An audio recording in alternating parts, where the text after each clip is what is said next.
Hello, welcome to CarCast. I'm Matt, the moderator. DeAndrea here with Bill Goldberg. How are you, buddy? I'm chilling, man. Out in nature. A little rainy day in Texas. Yeah, I hear the Yeah. birds chirping and ranch life happening. Oh, I heard you got a. I saw your wife's social media. You got a new member of the family. You got that God, little horse who running who around. who now?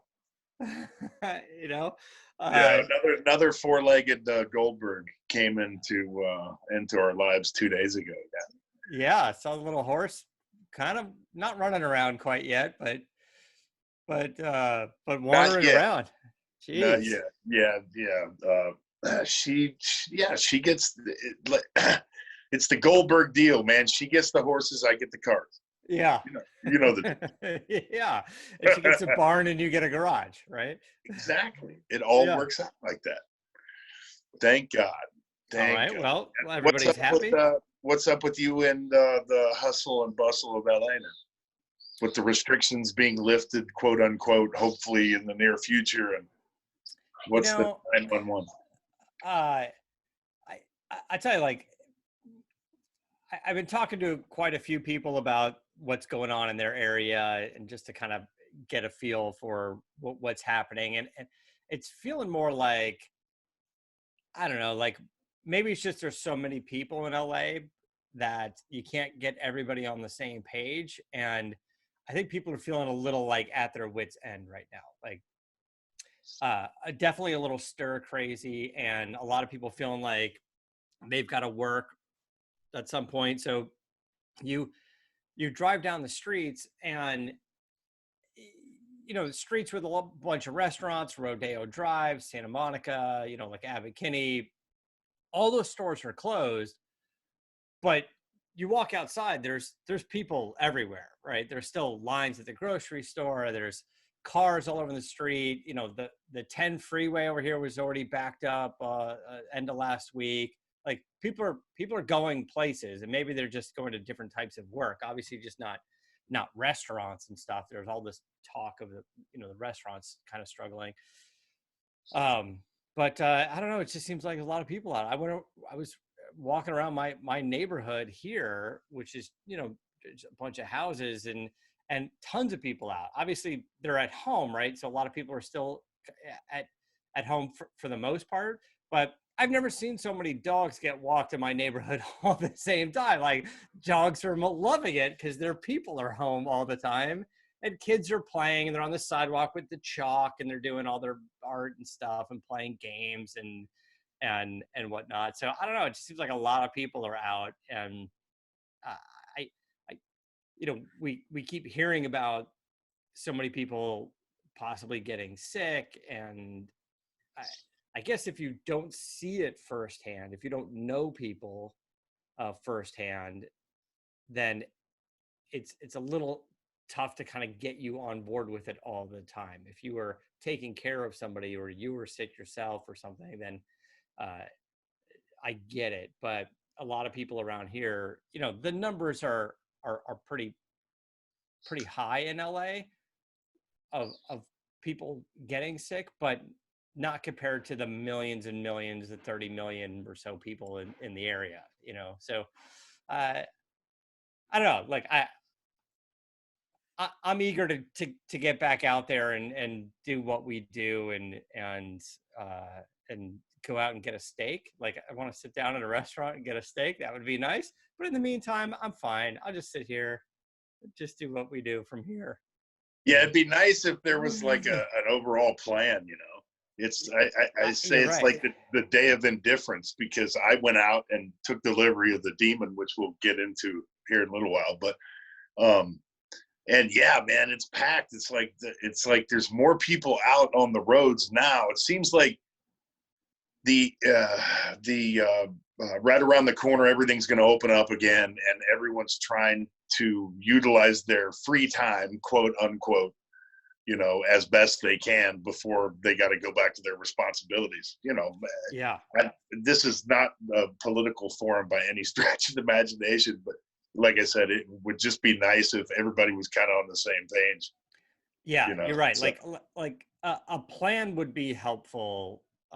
would make a huge difference for everybody. Honestly, I think if there was a plan in place that made sense, that said, whatever, this is when things will get lifted. This is how we're gonna start phasing it at, into action. Then people would obey the rules a little bit more. But right now, people are sort of desperate and they don't know what they can do, so they're just trying to get around. Now, don't get me wrong. Like, if you're just running around for no real reason, you're going to the beach because you're fighting the man, or you're protesting about, I don't want to be locked down. And of course, the funny photos that are going around of the guy protesting that says COVID-19 is a lie, but he's wearing head to toe like hazmat suit with a mask. I'm like, all right, buddy, if you don't believe it, why are you dressed like like you're working in a crazy lab or something? Like, that part I don't get. Well, what people, but it's all very confusing. Actually, the part that I participate the most in my world is other people in my space and in our space who are essentially freelancers in the entertainment world and things like that. And then in the automotive world, the writers and journalists and video producers. And a lot of them are saying, hey, what's going on with a stimulus check or the small business loan, or,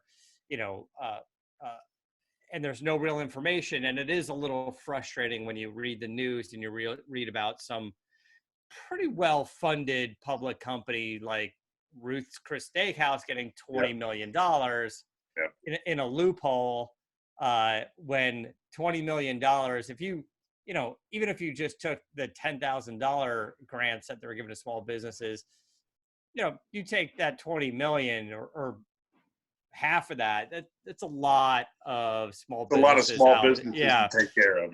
Yeah. I just think that,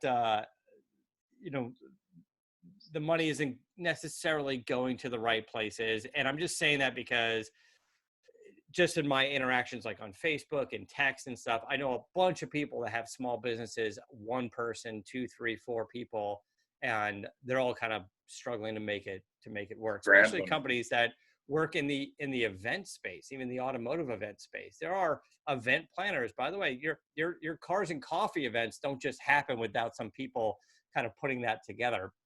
And some of those people rely a little bit on those deals as some income, right? There's some advertising, some promotion, some booths to sell, things like that. Without those happening, there's no money for those people. So no, it's the tough part. It's tough, and it's all relative. But hopefully, in this kind of a scenario, people will learn to reinvent themselves and come up with different modus operandi, maybe during this downtime, to better service themselves and service their customers, and figure out a better way to operate. So yeah, I think it does teach us a lesson, a little bit of it. Just makes us more aware of things like this can happen, and we need to be conscious of how we handle that, not just health-wise, but financially, because that's what we're going to feel way longer than anything else is the financial aspect of it. So anyway, I wish everybody the best of luck. Like I said, we'll get through it, and some people will get hit harder than others. And, certainly anything we can do to help, we want to be able to do that. And I don't know, provide a little bit of distraction in the meantime, hopefully. So, man, what's going on with the cars? You said you went and picked up the Demon. Yeah, man. November 9th, I think, was the event date, if I remember correctly. But you're right. The Saudi Arabia thing, that was the big auction. The global auto salon, or whatever it was. That's right. There was the auction over there, and the big event. Bunch of the TV guys, and from Discovery Channel and Motor Trend. Everybody went out there. It was sort of like a mini SEMA show, but a car auction as well. And you were looking to sell your car at the auction. But I was one of the 450 people who took a vehicle that And we won't rehash the story behind it all, but let's just go on by saying that I originally thought that the delivery of the Demon coming back from Saudi would be, 2 or 3 months, which is understandable. But again, something affected by the pandemic. I just got it today. So what's today? 21st, something like that, of April 22nd, something like that. 22nd today. So yeah, that's a substantial amount of time to be without that vehicle. Fortunately, it still only has 5 miles on it, so I can't really complain. What does interest me and baffle me at the same time is how there happened to be a footprint on the roof of the car. I really don't even want to know the story, but thankfully there's no dent, nothing like that. There's one scratch in the car. But yeah, I want to know the story behind the footprint on the roof. That's interesting. Yeah, I guess how they loaded it up or where they put it in. I don't know. God only knows. I don't even want to, like I said, I don't even want to touch on it. But thankfully, there's no big dent on the roof and nothing other than a little chip and a couple tiny scratches. Like I said, 5 miles on the car. So fortunately, I got it back home. Well, kind of home. Kind of home. Yeah, it's in the area. It's in storage. Yes, it's in the area. So just to back up a bit, people may not recall what car this is. When the Demon came out, you went to purchase 2 Demons. One that you were thinking of modifying, and the narrative on the modifications changed. And then the other one was meant to be a time capsule car, a collectible piece. And we've already seen them trade at auction for pretty decent money, especially for a new, a fairly new muscle car, a car that often takes a while to really earn some money. It was a good investment. So you bought the green one. You have the F8 green one, right? That you've done some modifications on. And this one's black. This one's black. And, yeah, my favorite color. I thought the first one, the one that I was gonna keep, number 37 was gonna be the black one, but the colors kind of got switched, and I got that one first, and so I had to start driving it. And F8 was a pretty badass color, unbeknownst to itself, but so, I still got the black one. The black one's bitching. It's got 5 miles on it. And, I put it in the time capsule, in the car capsule in the time capsule. Yeah. Or the time capsule in the car capsule, and then in the storage container. And then, yes, hopefully one of these days it'll be at quote-unquote Goldberg's Garage. But it has to – ground has to be broken and permits have to be – everything's getting screwed up. I'm not going to complain, man, that the building – process has been pushed back a little bit, but it'll happen.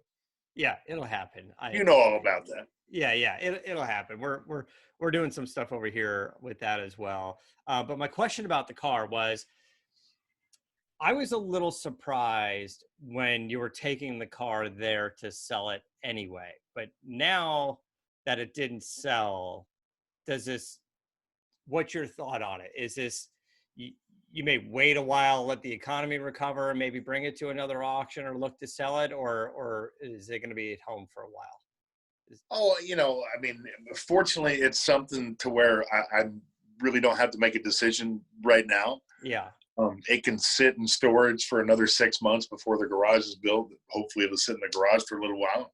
I mean, I could keep it 6 months. I could keep it 6 years. I could keep it 16 years. Who knows? Yeah. I'll make the best decision based upon, the current climate and, what the foreseeable future looks like on the car. But fortunately, I don't have to get rid of it now. So it's interesting that a lot of these decisions often come down to storage space. And, yeah, exactly. Put it this way. Other ones are, and at the direction of my son. Yeah. Others are reaching the chopping block way sooner than that car is. Oh, okay. All right. Well, it'll be interesting to see how it goes. I'm excited about the garage. it's no secret. Adam's been working on a building out here in LA as well, just a little bit more of a showroom type of place, just to display some of the racing cars. And there's this loft kind of mezzanine that was built in there, and it's beautiful, and it's got this kind of a high-end like hangout place, and sort of a screening area, and we talked about it. It was like, this should all be just beautiful glass railing and a floating glass staircase, and really have a big presence as you walk up there, and then it overlooks all the cars down below. And let me tell you, getting stairs made and glass railing, you think it's so nice and simple, it's just glass and a couple of like stainless steel stanchions holding it up. That shit's expensive. Well, not only is it expensive, but it's got to meet code, and then the weight has something to do with it. And then, do you need one staircase or do you need two? And right, you got to have two.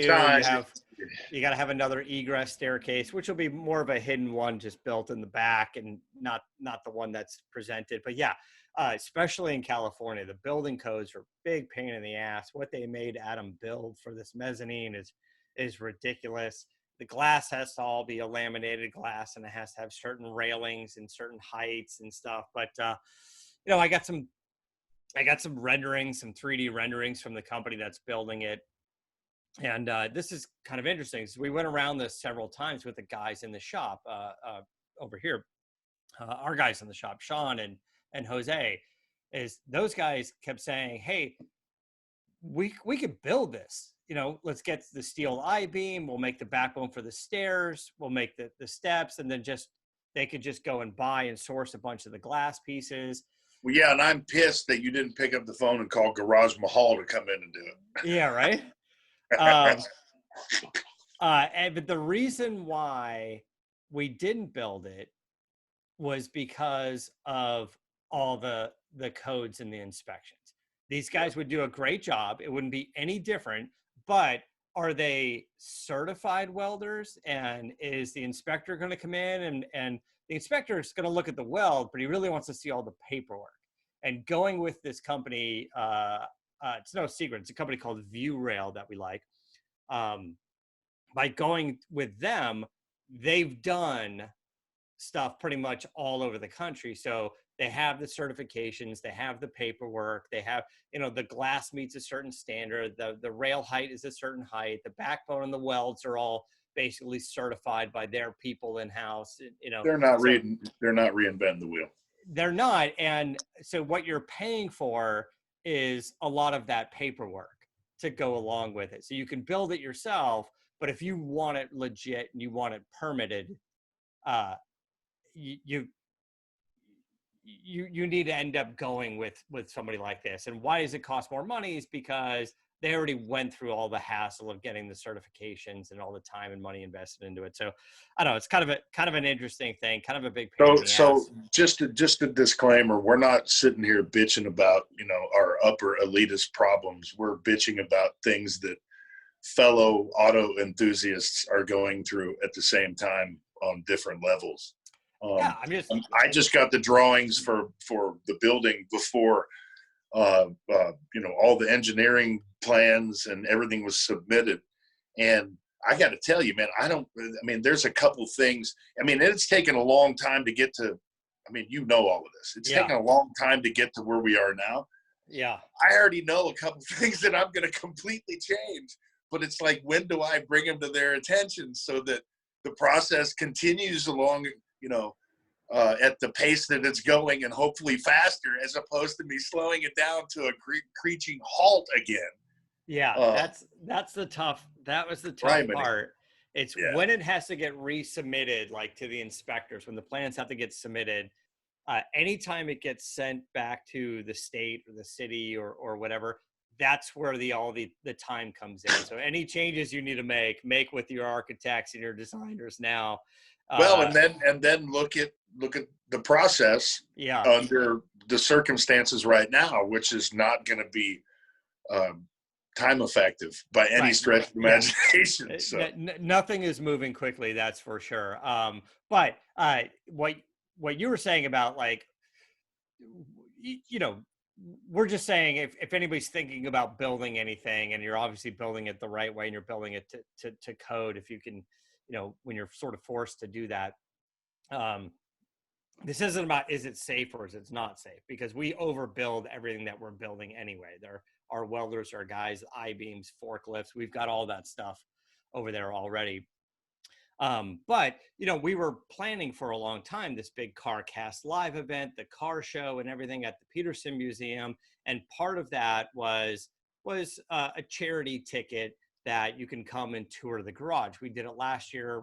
I think we did 50 tickets exclusively. And we knew the new garage would never be done in time for the event that we planned. Well, you should have raffled off. Well, next time depending upon the time of the event, you can raffle off 50 tickets of people that can pick up a freaking hammer and a screwdriver and help you finish it. That's what we should do. Like, come on over and work on the place. But now that it looks like the event is postponed indefinitely, we will do it. I just don't know exactly when. It's far more likely that the new shop will be on the schedule to tour. So anybody that came out last year and saw the old shop and tour around, saw the cars there, the new tickets will be for the new place. That much I can almost guarantee, because the stairs are going to be done in a few months. We're starting the manufacturing on it.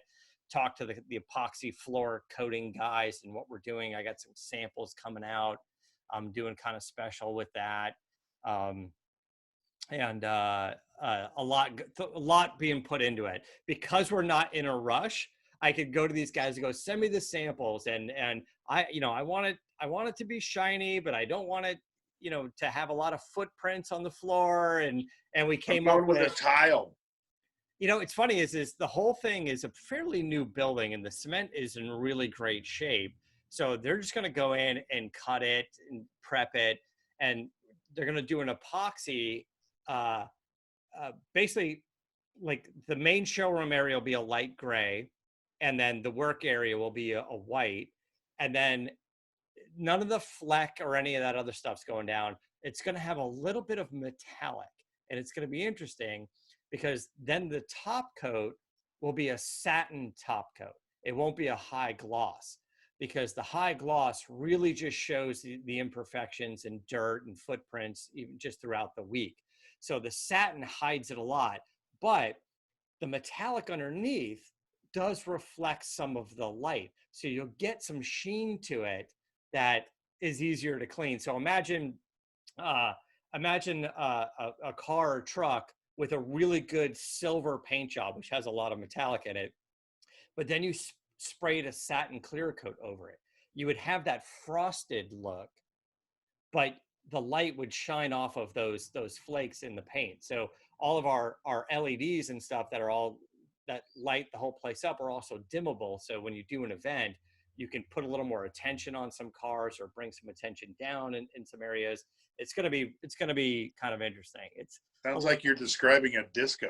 I know we're excited about it. How could you not be, right? Because I know, like, as you're sitting there and you're starting to get the plans and stuff, once they start throwing like the 3D renderings your way, I'm so way overwhelmed, dude. Are you kidding me? From the material to from the flooring, which thank God we've already got a tile that we're doing. Yeah. Okay. Each bay is going to be different, right? Yeah. So yeah, I mean, it's going to have a theme, and and the decor is not going to be the same exact throughout. So you got to.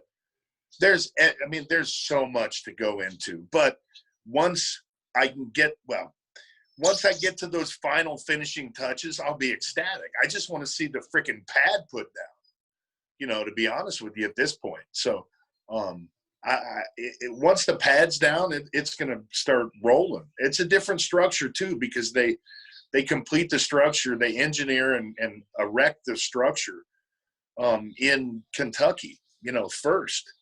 And then bring it out here. So they deconstruct it and then, you know, put it on big trucks and bring the thing out here. So it's man, it's such an involved process, but those finishing touches, I can't wait to get to those. Yeah, it's going to be great. I'm curious about the tile when you get into it, because I asked these guys, I said, hey, we've painted floors before and did it ourselves, even with sort of an epoxy paint, as they say, and difficult to clean, stains a bit, does peel up a little bit. And I said, I said, I need the floors done bulletproof. I need it not just so I can roll cars in and out. Like, we need to roll the forklift in there, Yep. and with that hard wheel and the whole thing.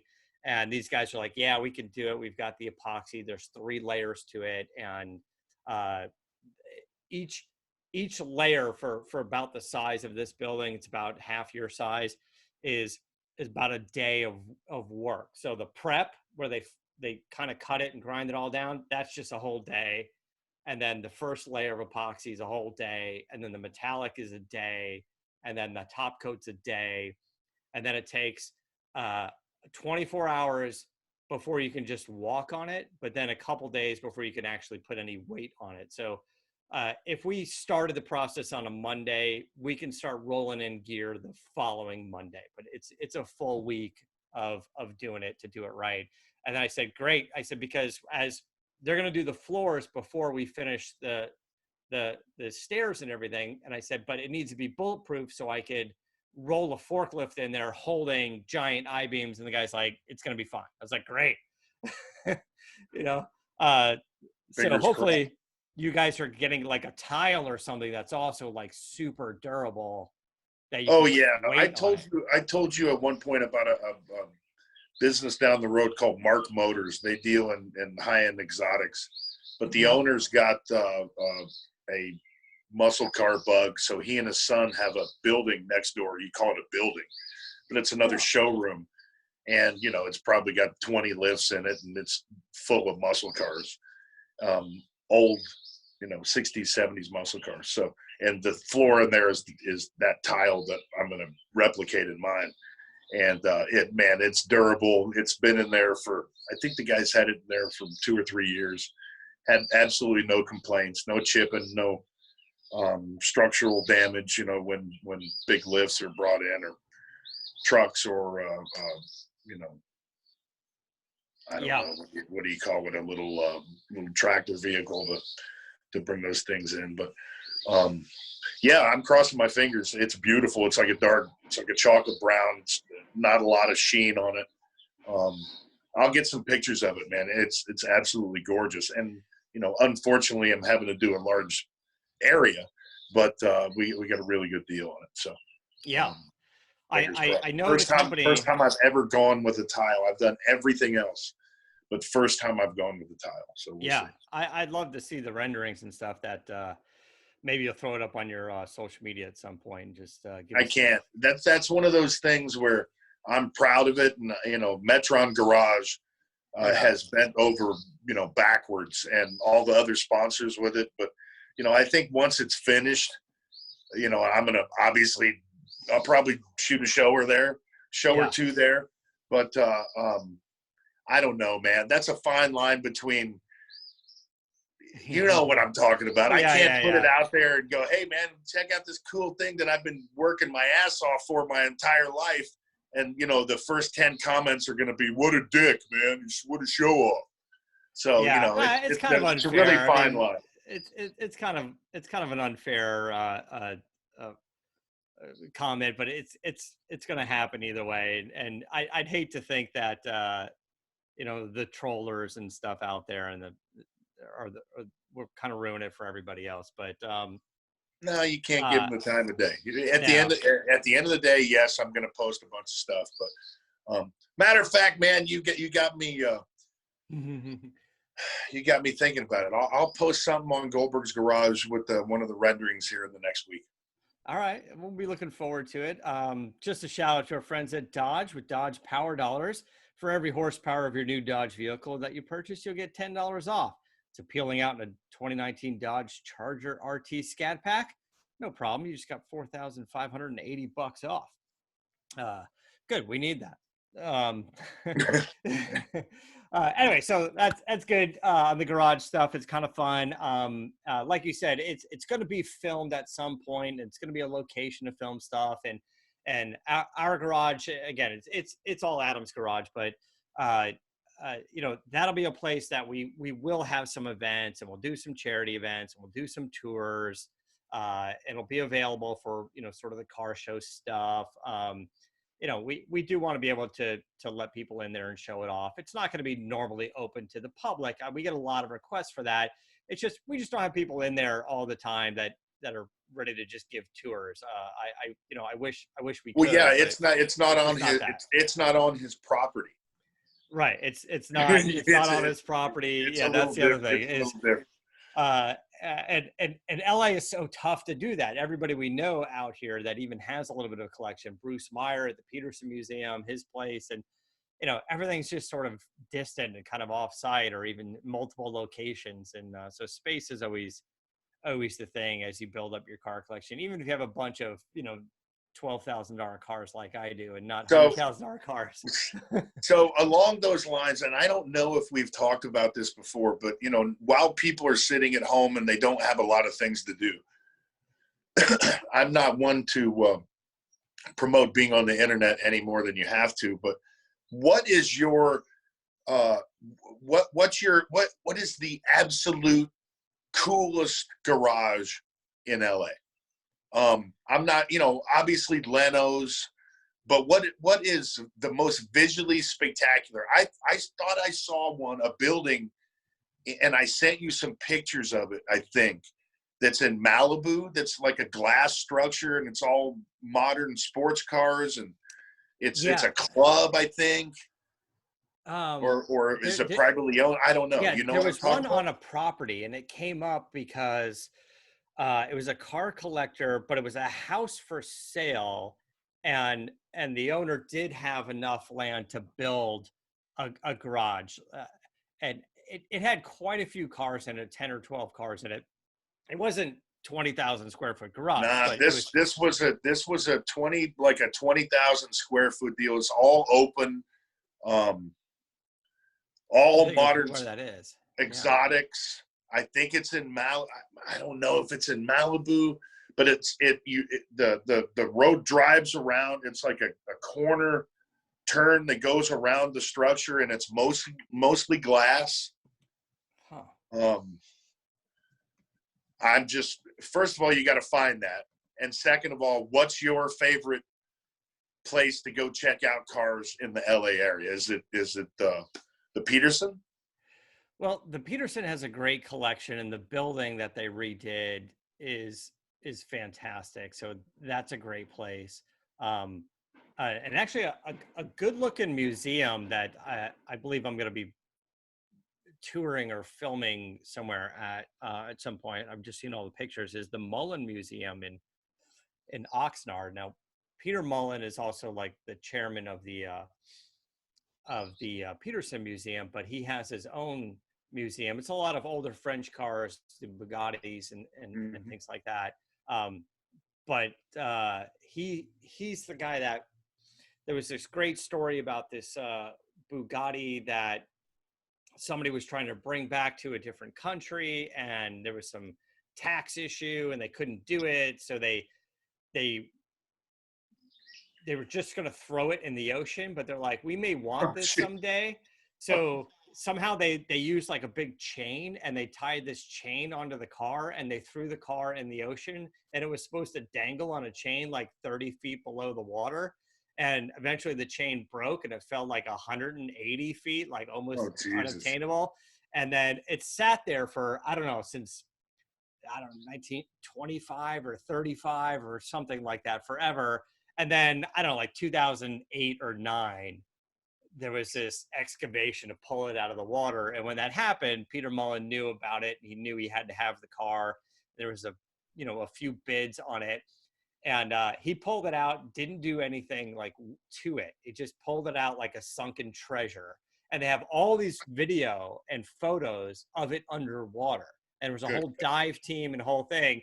So now when you go to the Mullen Museum, it's beautiful and it's well lit, and all these beautifully restored cars that are on the podiums. But then he has this room that's super dark, and sitting on this podium in dark with just some accent lighting is this rusted bucket Bugatti, but in the background is just like photos of the underwater thing. Yeah, here's a little bit of we're looking at it now in our Zoom thing.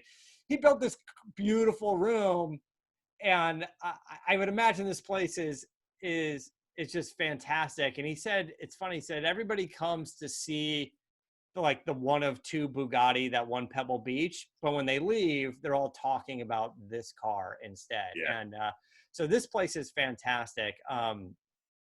But the other place that you're thinking of is I don't know if I can send this to Chris on the chat, but there is a place in Malibu that it has this super garage, and this might be what you're talking about. There's a place in Malibu with this big crazy garage. Chris can put up the image. It is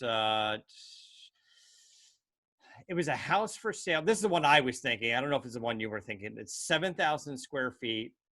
It's home to 25 cars. It has an 800 square foot second floor mezzanine. That's bitching. Yeah, that's bitching, but that's not it. That's not it. Yeah. So that's this place, really but this is on somebody's property. This has an 800 square foot like apartment on the second floor. Good with, God. It's a bedroom, bathroom, and the whole thing. And this is the one that I was thinking of. We're looking at the photos.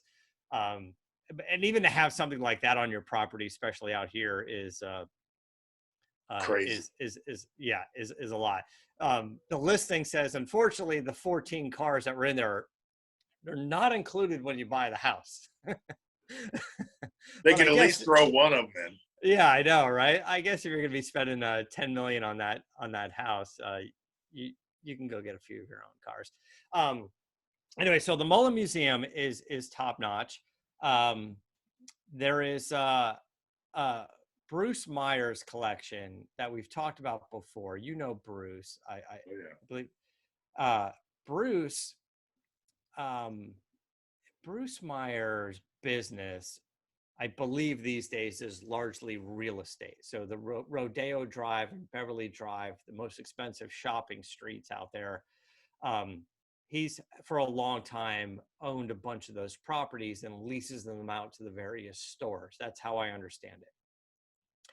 And so his garage is right off of Beverly Boulevard. It's the block next Rodeo and Beverly, again, the two big streets. And I believe it was the first parking garage. It was like a multi-level parking garage. The first one in Beverly Hills. And he got it, and he sort of enclosed it and added an elevator, a car lift to it instead of driving up the ramps, and turned it into his private car collection garage. So you drive down Beverly Boulevard, you don't see a car collection or garage. You see like a high-end store, like, I don't know, a Louis Vuitton or Gucci or something. And then there's like a small, like taco place and a couple of glass doors that go to an office building. Those glass doors, you open that, you go up some stairs, and there's some offices where he runs his business. And then you keep walking, and then you're into his garage, which is the parking garage in this brick building in the middle of the street. I have no idea what the property and the land is worth. God only knows. At that location? Yeah, and in the back alley where people, would load things into the various stores, he has a garage door there, and there's a car lift elevator so he can pull cars out there. And he redid it a few years ago. We filmed there. We were the first to film there. Adam and I went and took a tour there, and he's like, it's not fully done yet. It was a funny story because we kept saying, hey, Bruce, let us into your garage. Let us in. We want to film CarCast. And finally he said yes. And then we posted the video, and people loved it and said, he did such a great job, redoing it, restoring the place. And then I talked to him, and he's like, guys, I didn't know the video was going to be so popular. All my friends have been asking to come over and see the garage. are all like, how come Carolla and DeAndrea were there with cameras and I haven't even been invited over there yet? And he's like, I'm sorry, they kept bugging me and they just had cameras going and they got a kind of a first look for it. But also the cars in there are what make it. It's not about having the most cars. It's just all of his cars that he has are like Le Mans winners. He has like the Cobra that won Le Mans, the Ferrari that won Le Mans, even the modern day like Pratt Miller Corvette that won Le Mans. So like he has like a row of cars, and you're like Le Mans winner, Le Mans winner, Le Mans winner. Any car that's worth $5 million, it's 15 or 20 because it's the Le Mans winner, right? So that's what his collection is. I can't imagine. I don't know. I guess if you walked around and just said, hey, Bruce, give me an estimate on that car and that car and that car and that car, it would just be a dozen cars and be hundreds of millions. Yeah, I couldn't even begin to fathom what that price tag would be. Yeah, and he does a lot of taking them out of that collection and bringing cars to share over at the Petersen Museum as well. So he does share a lot of that kind of stuff. So people do get to see the cars, when he wants to move them from one to the other. And he's Bruce Meyer, right? So he just takes whatever. It doesn't matter if it's a race car, street legal, and he just drives it down Beverly Boulevard, down to Fairfax, into the Petersen Museum. And the cops are like, oh yeah, that's just Bruce Meyer, I guess. I don't know how it works, but when you're sort of the unofficial mayor of Beverly Hills, I guess you get away with stuff like that. It's good to be king. Nice to be Bruce. Yeah, it's nice to be Bruce. Anyway, so we're gonna wrap some things up in a second, but that was one of the yard workers coming in. I was gonna put them on, screen for essential workers and pat them on the back, but it was only Wanda. It was Wanda on a tractor with that. Well, kind of, yeah, close.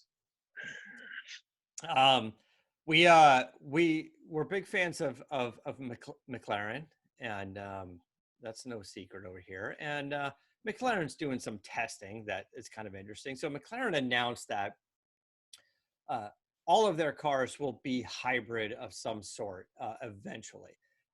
Now, don't be fooled by that term. We mean hybrid in the performance sense of the word, not hybrid in the the sense of Toyota Prius kind of sense of the word. More like Acura NSX and McLaren P1, and the first of their hybrid series may be one of the sports cars, so possibly the 570S. What's going to be interesting is how they do the engines. We're not exactly sure, but we're pretty sure they've been working on a twin turbo V6 engine, which could pair nicely to a hybrid powertrain. Let's say the turbo V6 in the rear, powering the rear wheels, throw a couple electric motors on the front wheels, and you've got a McLaren version of the NSX. And then maybe sort of the bigger cars, let's say the 720 versions, the supercar versions, could probably still keep their I believe 4-liter twin turbo V8 and then add some hybrid power to it. So maybe the way to differentiate the sports car series, they're arguably entry-level McLarens from the supercar series, would be the V6 power versus the V8 power. But I'm down. It doesn't matter to me now, the V6, V8 power. If you make it sound good and the performance numbers are there, I'm okay with, I don't have to be the whole, like, if it doesn't have a V8, it's got to fit the certain criterion. That's all, yeah. just like you said. We talked about it before. Aston Martin is, Aston Martin has the 12 cylinders and the 8 cylinders that they source from AMG.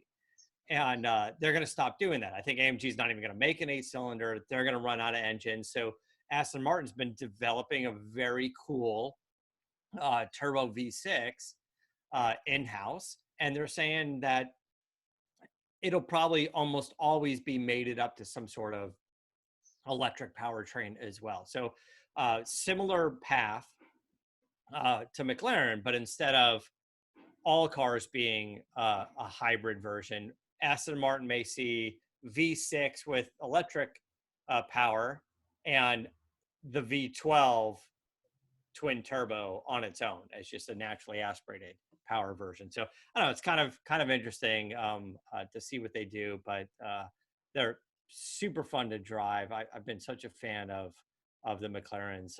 When you get into them, they are addicting to. They're a dream, man. Are you kidding me? That's the pinnacle of a sports car, if you ask me. But that changes daily these days. Yeah.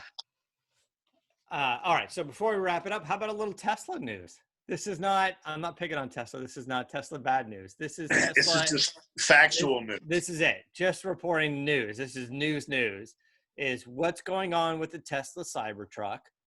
And can you say that sentence without laughing? Because it's tough to sort of like not set it up and go, the really great display where they had this goofy looking giant thing and they threw the rock at it or the BB or whatever it was and it broke the window and blah, blah, blah. Give a little bit of credit, man. It had a little weight to it. It was at least it was a lure. It was a fishing weight. Yeah, there you go. It was almost like a lure or something. We knew when he made the announcement that he's like, we don't even know how we're going to build it, and it's going to change a little bit, but by all means, give us a deposit. So what he's saying is it needs to have some off-road capability. So they're saying they've been working a lot on the air suspension, the travel for it. They want much better off-roading capabilities. And he said, this needs to kick butt in Baja. So good luck with that. I don't know what that really means, or if he intends on actually doing a race at the Baja 1000 or something. Well, like to be able to take him seriously, dissect that sentence a little bit. It has to perform a little bit off road, and then it's got to compete and be able to do well. I think there's a wide discrepancy there. But I don't know what his intention is. Are you trying to make a good truck, a work truck, something that the most of the audience would do, or you're trying to do like a Ford Raptor, right? This is the reason why Ford has several variations of the truck. But anyway, it'll be interesting to see what he does. And I'm sure there could be options to it. Maybe there's an off-road version, not just a street version of it. But also he's saying that overall, there's going to be a reduction in size of approximately 3%. So the truck that we know is very big will come down a little bit. The center line is more level and a lower window sill height. I don't know if he means the overall belt line of the truck, which seems kind of high, but that's kind of how I'm seeing it. I'm just going to say it. Who gives a shit? Right. I'm sorry. It's going to... Anyway, I got nothing else. That's it. That's all I got. All I'm going to do. I'm going to tell you this. Our friends at Dodge. Our friends at Dodge, give your local Dodge dealer a call where they bring you performance, technology, and great deals. There's never been a better time now because right now Dodge is offering power dollars. And with power dollars, you get $10 off for each horsepower of your new ride. Every 2019 Dodge Charger, every 2019 Dodge Challenger, the 2019 Dodge Charger RT Scat Pack with 485 horsepower. You pick one of those up and you receive an almost $5,000 cash allowance. So if you get more power, you get more off. It's that simple. So hurry over to your computer or your phone, dial up your local Dodge dealer, and take advantage of Dodge Power Dollars. All right, so I think we're all wrapped up, man. I say if you're not going to at least take advantage of Dodge Power Dollars, call your local dealer and have them deliver a red eye to your house so you can test drive. Mm-hmm. Yeah. How do we do that? Saying. By the way, we talk about Dodge, but there's some deals going on with Jeep and the Gladiator and stuff. Oh my God, I was just going to mention that to you. My brother called me and he's like, my truck is dying. I might get something else, and I'm what about 10-year-old this or 10-year-old that? I was like, right now, the hot ticket is the new cars. You can go, you can deal, you're getting good financing. They're furlonging some payments, they're covering some payments. You might not have a payment for 6 months on some of these car companies. I think Ford as well. So there's a lot going on there. So if you need something or want something and you have the means to do it, it's not a terrible time to buy. All right, so let's wrap it up. And next week, we are going to have a guest on our show. He's going to be zooming in. Russell, I believe his name is. He's the head of design for Lotus, and will be joining us from probably from home, but from the UK. So us being, I will be getting a Lotus Evora GT to test drive, and then we will be ringing up the guys from Lotus and hearing about what they've got going on. Their crazy supercar, new financing, new ownership. They've got a lot planned, so I'm interested to getting into to hearing about that. Me too. Yeah, it'll be fun. So we'll prepare for that for next week. So tune in for next week as well.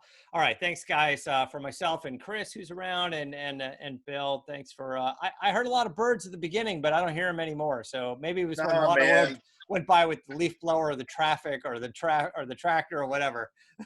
I had the Longhorns gonna, stage so that they were gonna walk behind me and stuff, and nobody got their cue this morning. So I'll see you about next week. All right. Until next time, keep the air in the spare and the bag in the wheel.